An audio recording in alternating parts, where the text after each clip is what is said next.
ब्रह्म स्वरूप गुरुदेव के चरणों में कोटि कोटि नमन। श्री योग वशिष्ठ के उपशम प्रकरण में हमारा चल रहा था कि सुरग राजा को मांडव मुनि ने उपदेश दिया और अब राजा खुद विचार करने लगे कि अब मैं क्या देखूं, क्या करूं और कहाँ स्थित होऊं। यह सब जगत आत्मा के प्रकाश से है और सब आत्म रूप है। हे आतत्व रूप अर्थात जिसमें तत्वों की उपाधि कुछ नहीं, तेरी दृष्टि निष्कलंक है। मैं अब सम्यक ज्ञानवान हुआ हूँ, मेरा मुझको नमस्कार है। मैं अनंत आत्मा अनुभव रूप निष्कलंक सब इच्छा भरम रहित सुषुप्ति की न्यायी शांत रूप हूँ। अचेत्य चिन्ह मात्र सदा अपने आप में स्थित हूँ। अब यहाँ पे हमारा 54वां सर्गा समाप्त हुआ था। अब ये राजा सूरद अपना निरीक्षण कर रहे थे, अपना वो विचार कर रहे थे। आज हम 55वां सर्गा शुरू कर रहे हैं। वशिष्ठ जी बोले, हे राम जी, क्रांत जो सुवर्ण रूप देश है उसका राजा परम आनंद को प्राप्त हुआ।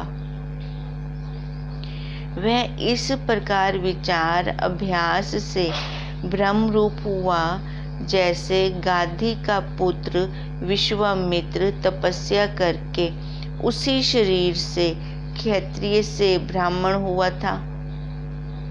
तैसे ही राजा सूरद अभ्यास करके ब्रह्म रूप ब्रह्म बोध हुआ और जैसे सूर्य इष्ट अनिष्ट में सम है और विगत ज्वर होकर दिनों को व्यतीत करता है, तैसे ही राग द्वेष से रहित वह राज्य का कार्य करता रहा।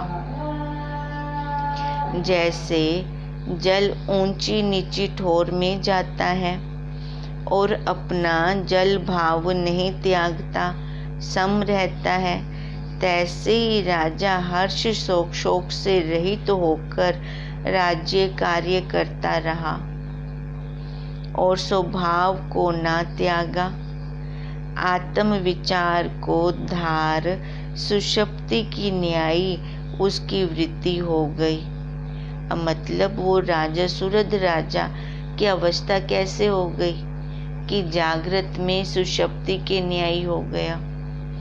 उसको अपनी दृढ़ता अपने स्वरूप में हो गई कि अब मैं उसको कहाँ देखूं, वो किस ठोर है। जहाँ देखता हूँ वही खुद स्वयं प्रकाश रूप वो खुद बैठा हुआ है। उसका प्रकाश तो चारों तरफ से है। अब वो ऐसा वो आत्म विचार करने लगा और संसार भाव का फुरना उसका रुक गया। देखो जो हमारे ये संकल्प विकल्प चलते हैं ना, ये हमारे संकल्प विकल्प कैसे होते हैं, इनको ना हम देखा करें। किसी के प्रति राग वाले होते हैं तो किसी के प्रति द्वेष वाले होते हैं। तभी तो ये शरीर लेके हम बैठे हुए हैं। इन संकल्पों को अब खत्म करना है, यहाँ से खाली होना है। जब इन संकल्पों से खाली होंगे तभी अपने आत्मा का उस तत्व का विचार चलेगा। जैसे वायु से रहित दीपक प्रकाशता है। अब वो कहते हैं ऐसे ही हमारे संसार के फुने रुक जाएं, तैसे ही वह शुद्ध प्रकाश धारता भया। हे राम जी, वह दया करता भी दृष्टि आवे परंतु उसकी दृष्टि में कुछ दया नहीं, और दया से रहित भी औरों को दिखे परंतु उसकी दृष्टि में निर्दयता नहीं। अब इस राजा को यही शंका हुई थी कि जिनको मैं पुरस्कार देता हूँ वो तो खुश हो जाते हैं और ये राज्य मैं कर रहा हूँ, जब तक मैं पापियों को दंड नहीं दूंगा, सजा नहीं दूंगा तो ये राज्य चलेगा कैसे। अगर मैं उनको दंड देता हूँ तो वो दुखी होते हैं। तो यही शंका उस राजा को हो रही थी। अब देखो अब वो कैसे व्यवहार कर रही हैं। पहले वो कर्तापन से व्यवहार कर रहे थे कि मैं दंड दे रहा हूँ, मैं उनको पुरस्कार दे रहा हूँ। अब उनकी दृष्टि में, राजा की दृष्टि में ना दया है ना निर्दयता है, दोनों सम हो गए, अब एक चित्त हो गए। अब वो, हे राम जी, वह दया करता भी दृष्टि आवे, परंतु उसकी दृष्टि में कुछ दया नहीं, और दया से रहित भी औरों को दिखे, परंतु उसकी दृष्टि में निर्दयता नहीं। ना कुछ सुख ना दुख, ना अर्थ ना अनर्थ, सब पदार्थों में एक समभाव आत्मा देखे, और हृदय से पूर्णमासी के चंद्रमावत शीतल रहे। वह जगत आत्मा का किंचन रूप जानता था। अब कैसे जानते थे वो राजा जगत को? क्या है ये? आत्मा के प्रकाश से ही प्रकाशित हो रही है, और उसके सुख दुख का भाव शांत हो गया। जैसे सूर्य के उदय हुए अंधकार नष्ट हो जाता है, तैसे ही उसके सुख दुख नष्ट हो गए थे। शोक विलास करता, मत होता, स्थित होता, चलता, श्वास लेता और पांचों विषयों को ग्रहण करता, वह राग द्वेष को प्राप्त न होता था। जैसे पत्थर में फुरना कुछ नहीं फुरता, तैसे ही उसको कृतत्व भोक्तत्व का मान कुछ न फुरा। सब कर्तव्य को करता भी निसंग रहा। जैसे जल में कमल अलेप रहता है, तैसे ही वह राज्य में निर्लेप होकर जीवन मुक्त हुआ। इस प्रकार जब बहुत काल बीता, तब उसने शरीर का त्याग किया। अब कैसे गए? अपने स्वरूप में गए, ब्रह्म भाव में गए। जैसे बर्फ का कण का सूर्य के तेज से जलमय हो जाता है, तैसे ही उसका शरीर अपने भाव को त्याग कर आत्म तत्व में लीन हो गया। जैसे नदी समुद्र में लीन होती है और फिर भिन्न नहीं भासती, तैसे सूरज अपने भाव को त्याग कर उज्जवल भाव को प्राप्त हुआ। देखो अब छोटी छोटी नदियाँ जब समुद्र में मिलती हैं तो उनका नाम रूप नहीं रहता, फिर वो क्या बन जाती हैं? वही रूप हो जाती हैं, उनका नाम खत्म। ये हम सारी छोटी छोटी नदियाँ हैं, मिलना कहाँ है हमें? हम खेल किस में रहे हैं? हम खेल उस ब्रह्म में रहे हैं, लय भी उस ब्रह्म में हो रहे हैं, स्थित भी उस ब्रह्म में है। पर जब हम अपने नाम रूप आकार का अहंकार कर लेते हैं तो हम उससे अलग हो जाते हैं, उस ब्रह्म सत्ता से अलग हो जाते हैं। जैसे तरंग कहाँ खेलती है, उसका वजूद कहाँ होता है, रहती कहाँ है वो तरंग? होती तो उसी जल में है। उत्पत्ति स्थिति लय उसकी उस जल में ही हो रही है। पर अगर वो खुद ही अपने आप को कुछ मानने लग जाए तो? अब ऐसे हम अपने आप को जब कुछ मानने लग जाते हैं तो हमारे कर्म बन जाते हैं। फिर उन कर्मों को, अब वो कर्म भोग कर खत्म होंगे, भोगने के लिए चारों खानियों में से किसी न किसी फिर आकार को लेना पड़ता है। कर्म ऐसे खत्म ही नहीं होते, जबकि हैं सारे के सारे उसी ब्रह्म में, उसी सत्ता में। अब जैसे राजा ने शरीर का त्याग किया, त्याग तो सारे करते हैं, पर मजे की बात कौन सी है? कि हम अपने ब्रह्म भाव में इस शरीर का त्याग करें, इस शरीर को देखते देखते जाएं, फिर अपने स्वरूप में हम स्थित हो जाएंगे। अब तैसे सूरद राजा अपने भाव को गया। अपना भाव कौन सा? कहते हैं अपने भाव को त्याग कर उज्जवल भाव को प्राप्त हुआ। अपना भाव त्याग कर, ये शरीर देह वाला भाव को त्याग कर अब किस में गया? उज्जवल भाव। उज्जवल भाव तो वही है साक्षी स्वरूप वाला, कि मैं ब्रह्म हूँ, मैं देख रहा हूँ। हम भी इसी भाव में जाएं। हम ये शास्त्र क्यों अध्ययन करते हैं? क्योंकि जो हम पढ़ते हैं ना, उसके संस्कार हमारे अंदर जाते हैं। अब पहले वो संसार वाले संस्कार निकलेंगे, ऐसे ही तो निकलेंगे वो संसार वाले संस्कार, फिर ये संस्कार हमारे अंदर जाएंगे। अब संस्कारों की बलि है। जो संस्कार हमारे अंदर रहेंगे उसी के अकॉर्डिंग ये इसकी क्रिया होती है। फिर अब जैसे राजा सूरद उज्जवल भाव को प्राप्त हुआ और कलना रूपी मल को त्याग कर निर्मल ब्रह्म हुआ। वास्तव में हम ब्रह्म हैं, पर अपने आप को कुछ मान लेते हैं तो वहाँ से फिर अलग हो जाते हैं। जैसे शरत काल का आकाश निर्मल होता है। देखो, अलग होकर भी ना हम ब्रह्म में ही रहते हैं। ब्रह्म से हम कभी अलग नहीं होते। अपनी मान्यता पर है, अपने भावों पे है। हम जैसा अपने आप को मानते हैं वैसा ही हमें सामने दिखता है। फिर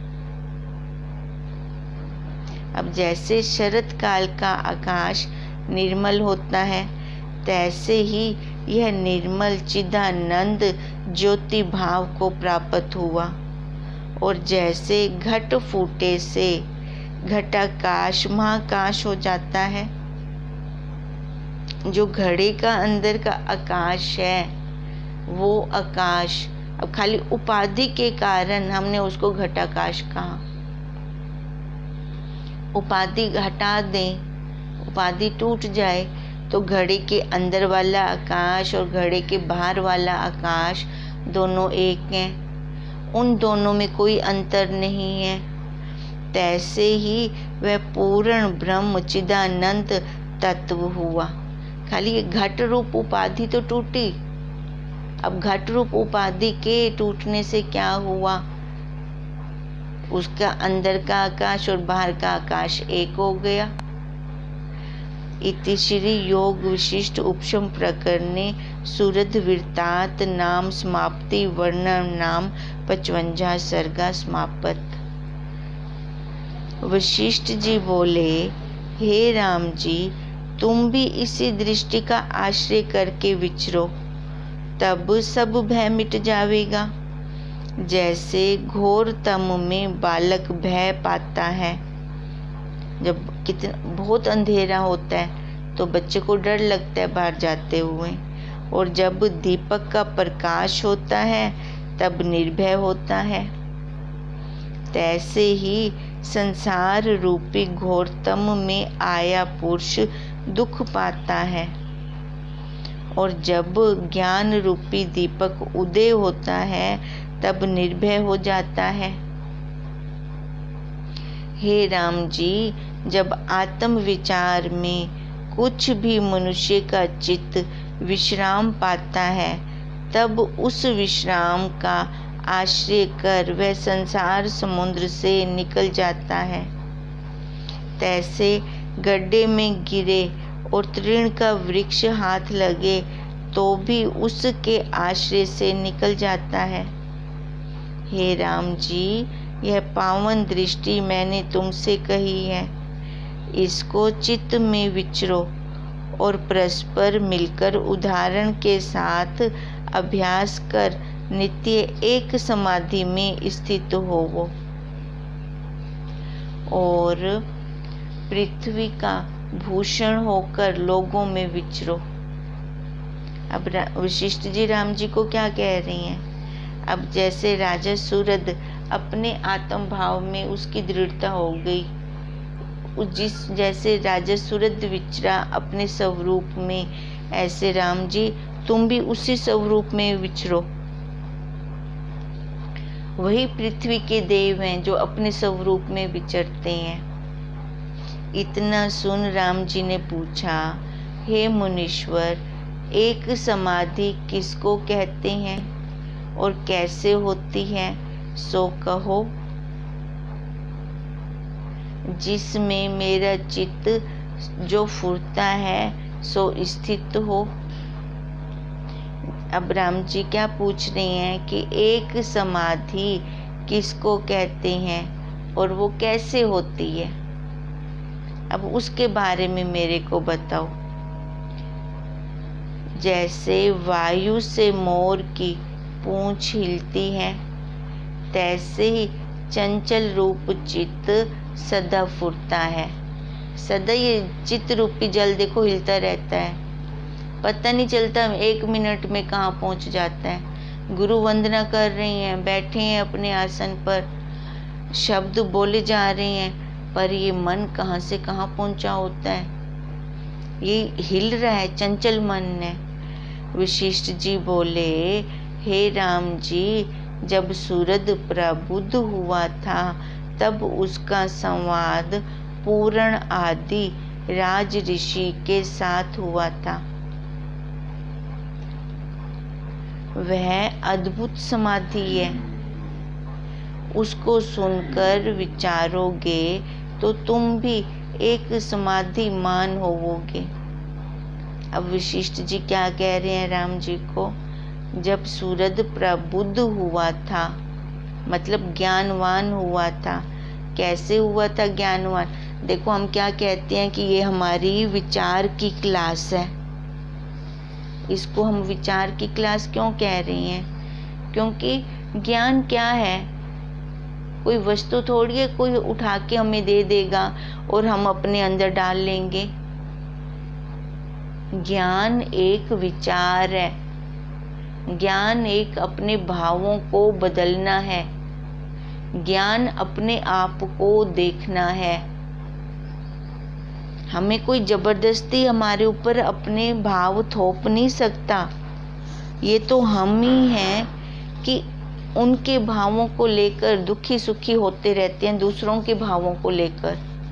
नहीं तो ये तो अपने हाथ की बात है, हमें कोई दुखी कर ही नहीं सकता, किसी के अंदर इतनी हिम्मत ही नहीं है। ये तो हम स्वयं उनके दूसरों के भावों को लेकर दुखी सुखी होते रहते हैं। अब वही वशिष्ठ जी कह रहे हैं कि जब सूरज राजा प्रबुद्ध हुआ था मतलब ज्ञानवान हुए थे, तब उनका संवाद किससे चला था? पूर्ण आदि राज ऋषि के साथ। संवाद मतलब विचार वटांतरा हुआ था। अब जो वो विचार वटांतरा हो रहा है तो मतलब वो महर्षि उनको ज्ञान दे रहे हैं। ज्ञान कोई वस्तु नहीं है, जैसे हमें गुरुदेव महावाक्य देते हैं अपने सानिध्य में बिठाकर, ऐसे ही उन्होंने उन ऋषि ने राजा सूरज को ज्ञान दिया। अब ज्ञान दिया तो अगर हम एकाग्र चित्त से गुरुदेव के महावाक्यों का श्रवण करते हैं और अपने अंतःकरण में भरते हैं तो फिर वही बाहर निकलेगा। क्योंकि वो चित्त रूपी जल कहाँ रहता है? हमारे अंतःकरण में। अंतःकरण किससे बना है? 4 पुर्जों से, मन, बुद्धि, चित्त, अहंकार। अब वही वशिष्ठ जी राजा को बता रहे हैं, राम को बता रहे हैं कि वो जब सूरज प्रबुद्ध हुआ था तब उसका संवाद पूरन आदि राज ऋषि के साथ हुआ था। अब वो वही अद्भुत समाधि है, मतलब वो ज्ञान जब हमारे अंदर ठहर जाए वही समाधि है। उसको सुनकर विचारोगे तो तुम भी एक समाधिमान होवोगे। अब एक समाधि बोला था राम जी ने, एक समाधि किसको कहते हैं? उसने परस्पर मिलकर जो चर्चा की थी अब चर्चा 2 में होगी। सो सुनो। अब वही सुना रहे हैं राम जी को। हे राम जी, पारस देश का राजा महावीर्यवान था। उसका परद नाम था और वह सूरद का मित्र था। जैसे नंदन वन में कामदेव और बसंत ऋतु का मित्र भाव होता है, तैसे सूरद राजा और परद का, ये भी राजा था, परद राजा भी, का मित्र भाव था। एक काल में परद के देश में प्रलय काल, बिना प्रलय काल की न्यायी समय हुआ कि पता ही नहीं चला कि वहाँ पे प्रलय आ गया, और उससे सब जीव दुख पाने लगे। निदान प्रजा की पाप बुद्धि का फल आने लगा और महादुर्भिक्ष पड़ा, अकाल पड़ गया। कोई क्षुधा से मृतक होवे, कोई अग्नि से जल मरे, और बतेरे झगड़ा करके मृतक हुए। प्रजा बहुत दुख को प्राप्त हुई, पर राजा को कुछ दुख न प्राप्त हुआ। जब प्रजा ने बहुत दुख पाया और राजा ने प्रजा को दुखी देखा, पर प्रजा का दुख निवृत्त ना कर सका, तो प्रजा अपने अपने कुटुंब को त्याग कर चली गई। जैसे वन में अग्नि लगने से पक्षी त्याग जाते हैं, तब राजा एक पहाड़ की कंदरा में तप करने लगा, और ऐसा तप करने लगा जैसा कि जितेंद्र ने किया था। वह उस कंदरा में फल ना पाए, केवल सूखे पत्ते लेकर खाए। जैसे अग्नि सूखे पत्तों को भक्षण करती है, उससे उसका नाम पार्षद हुआ। निदान चित्त की वृत्ति को आत्म पद में लगाकर सहस्त्र वर्ष पर्यंत उसने तप किया। देखो, ये सतयुग की बात है। हमें तो कलयुग वरदान रूप में मिला हुआ है। हम कलयुग की महत्ता ही नहीं समझते। वो देखो, सहस्त्र वर्ष तक तप करते थे, फिर जाके उनको कुछ मिलता था। हम अगर थोड़े ही समय में तप कर लें, सहस्त्र वर्ष तो किसने देखे हैं, थोड़ा ही तप कर लें इस जीवन में, मानो 6 महीने या 1 साल, तो देखो हमें उसका फल क्या मिलेगा। और ये विद्या तो ऐसी है, इसका फल उदाहरण ही है। साथ के साथ डायरेक्ट फल मिलता है हमें, पर यहाँ पे हम करते ही नहीं है, बैठते ही नहीं है। ये मन हमारा घूमता रहता है। हम कलयुग को अभिशाप कहते हैं, पर देखें तो कलयुग हमारे लिए वरदान रूप में भी है। जो पहले बहुत वर्षों तक तप करते थे, उनको तब जाके वो फल मिलता था। हम तो यहाँ साल या 6 महीने करके देख ले, हमें साथ के साथ ही इसका फल मिल जाएगा। अब जैसे ये राजा सहस्त्र वर्ष तक इन्होंने तप किया,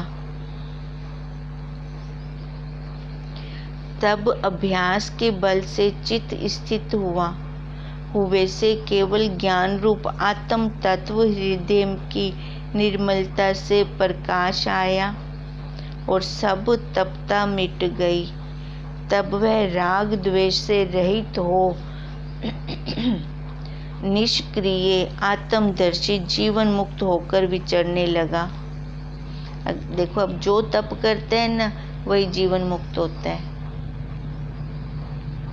तभी इसको हम पुरुषार्थ कहते हैं, क्योंकि जो खाएगा उसी का ही पेट भरेगा। हम और काम तो औरों से करवा सकते हैं, पैसे दे के भी करवा सकते हैं, पर ये जब हमें अपने साक्षी स्वरूप में स्थित होना है तो ये पुरुषार्थ हमें स्वयं ही करना है। इसी को पुरुषार्थ कहते हैं। बाकी जो संसार के लिए मकान बनाना है, गाड़ी लेनी है, एसी लगवाना है, उसके लिए जो संसार में हम काम क्रिया कर रही हैं पैसे कमाने के लिए, वो पुरुषार्थ नहीं है, वो काम है, वो क्रिया है। असली पुरुषार्थ इसको कहा है अपने स्वरूप में स्थित होना।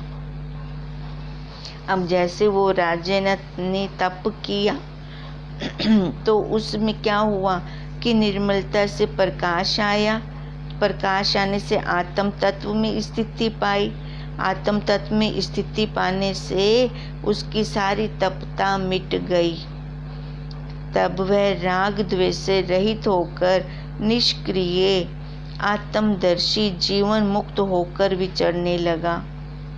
जैसे सरोवरों में कमलों के निकट भंवरा हंसों के साथ जा मिलता है, तैसे ही सिद्धों के साथ राजा जा मिले।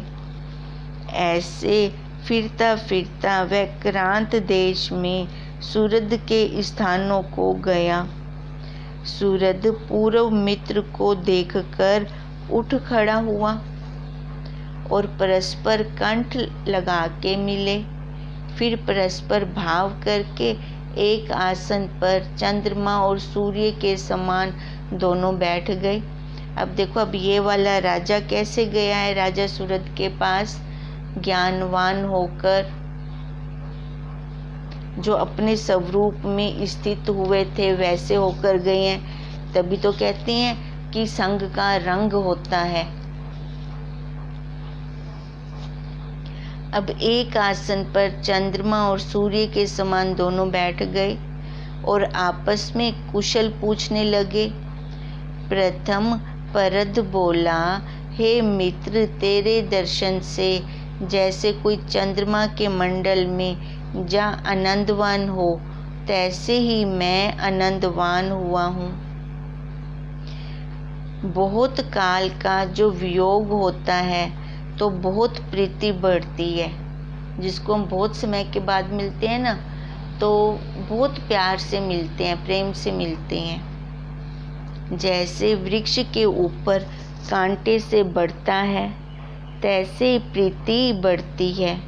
हे साधो, अब मैं भी ज्ञानवान हुआ और तू भी मांडव मुनि और आत्मा के प्रसाद से ज्ञान को प्राप्त हुआ है। हे राजन, मेरा अभीष्ट प्रश्न यह है कि तू अब दुखों से मुक्त होकर विश्राम को प्राप्त हुआ है। आत्म पद पाने की बड़ाई मेरु आदिक से भी ऊंची है, उसको तू प्राप्त हुआ है और परम कल्याणवान आत्मारामी हुआ है। तुम राग द्वेष मल से रहित हुए हो। जैसे शरत काल का आकाश निर्मल होता है और सब कार्यों के करते भी समभाव में रहते हो। आदि व्याधि ताप तुम्हारे दूर हुए हैं। तुम्हारी प्रजा भी विगत ज्वर हुई है और धन राज्य और माल में भी कुशल है। जैसे चंद्रमा की किरणें शीतलता फैलाती हैं, तैसे ही तुम्हारा यश दशों दिशाओं में फैल रहा है और तुम्हारा यश ग्रामवासी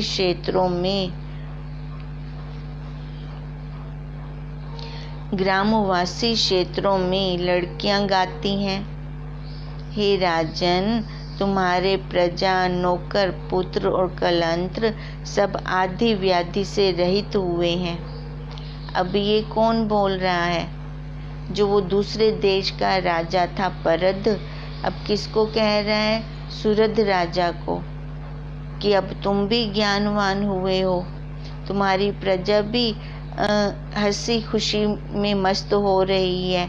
उनकी आदि व्याधि ताप सारे दूर हो गई हैं।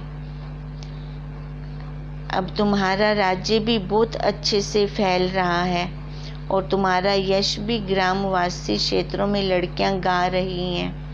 हे राजन, तुम्हारे प्रजा, नौकर, पुत्र और कलत्र सब आदि व्याधि से रहित हुए हैं।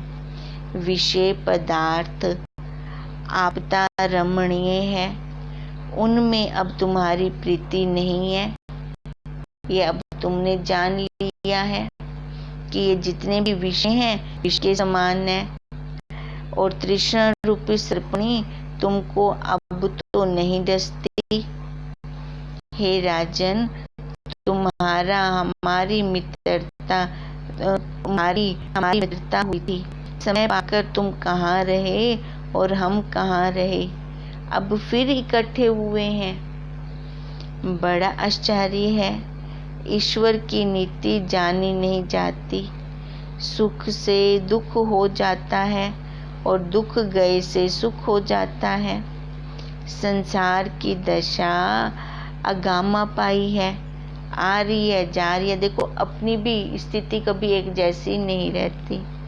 संयोग का वियोग होता है और वियोग का संयोग होता है। तैसे ही तुम्हारा हमारा भी संयोग का वियोग हो गया था और अब फिर वियोग का संयोग हुआ है। बड़ा आश्चर्य है, ईश्वर की नीति अद्भुत है। सूरद बोले, हे देव, परमात्मा देव की नीति जान नहीं सकते।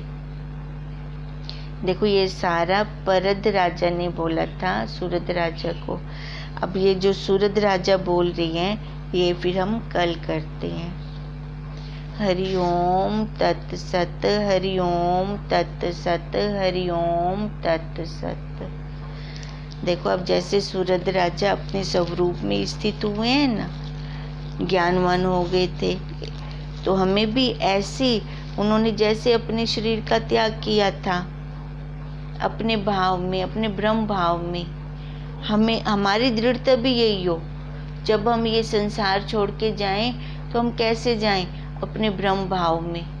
अब ब्रह्म भाव में कैसे जाएंगे? अंतमति सोई गति, वो वाले संस्कार भरे होंगे, तभी तो उस भाव से ये शरीर छोड़ेंगे, नहीं तो हम नहीं छोड़ सकते।